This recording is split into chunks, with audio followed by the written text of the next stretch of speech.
В вопросах соблюдения прав человека на территории Крым даже при беглом и поверхностном изучении складывается впечатление, что нынешняя власть Крыма понятия не имеет, что такое права и свободы человека или народа.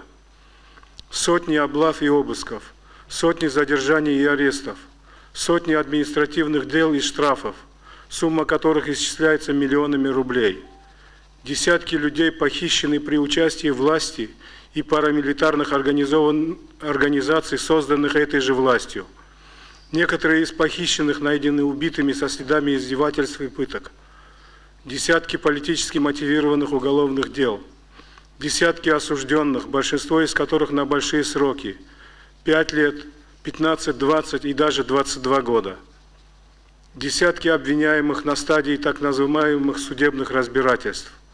Постоянное давление на адвокатов. Ограничение деятельности журналистов. Провокации. Запрет деятельности представительного органа крымских татар, Меджлиса крымско-татарского народа. Пока Россия без каких-либо условий не оставит в покое Украину, не уберется из Крыма и Донбасса, ни в коем случае не ослаблять и тем более не отменять экономические санкции, продолжать политическое давление в виде заявлений, докладов, резолюций, объявить бойкот России в спортивных и культурных мероприятиях. Экономические санкции и бойкот необходимо усиливать и расширять до тех пор, пока они станут эффективными настолько, что Россия сама откажется от Крыма и уйдет из Донбасса. Я прошу вас всегда помнить, что сегодня Украина, а завтра это может быть территория вашей страны.